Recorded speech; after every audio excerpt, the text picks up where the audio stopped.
Right. Good afternoon, ladies and gentlemen. My name is Lihle Lababa. I don't have a slide. My name is the slide. I am an attorney by profession, as Greg has already said, and I am serving under the leadership of Mike Francis at Bax Caplan Incorporated.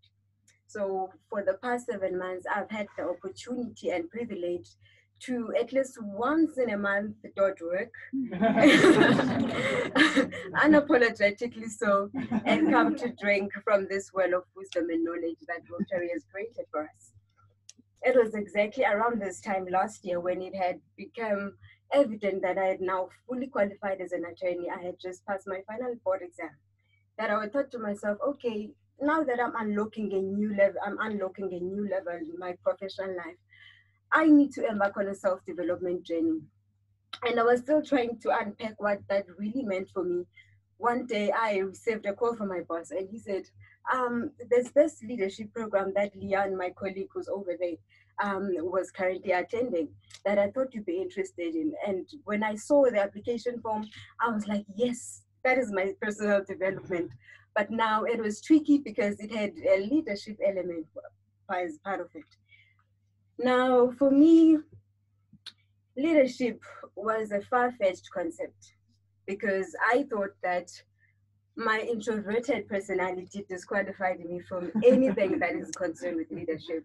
So much that when I was doing my second year and we were launching, the National Association of Democratic Lawyers was launching a student chapter. So they wanted students to be involved. And someone nominated me and I declined the nomination. And you have to hear my reason. I did not like being looked at. That was my only reason. But the same evening, I remember taking a picture and posting it on Facebook for people to look at.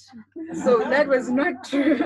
That is not true. I was scared because I thought I couldn't do it until I joined this program. And one of the speakers that we had, I think about 3 months ago, her name is Dr. Melanie Drake. She said something that changed my life completely. And now I see myself. She said, you can only be who you are in areas of leadership. And I was like, okay, so that means I don't have to be someone else. I don't have to be an extrovert or speak louder or be completely out there in order for me to be a leader.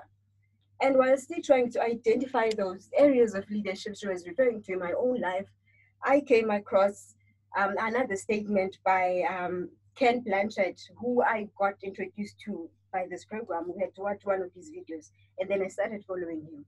So in his book titled Lead Like Jesus, he said, anytime you seek to influence the thinking, behavior, or development of someone in your personal or professional life, you are taking on the role of a leader.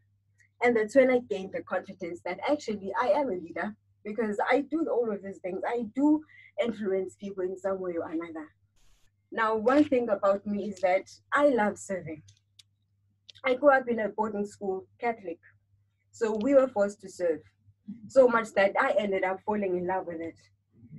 And because it's rewarding, you don't get a physical reward, but it's a reward. I get satisfaction from it. So anywhere I go, I always try to find something that I can do to serve. And at work, I decided that in fact, I will give myself a second job.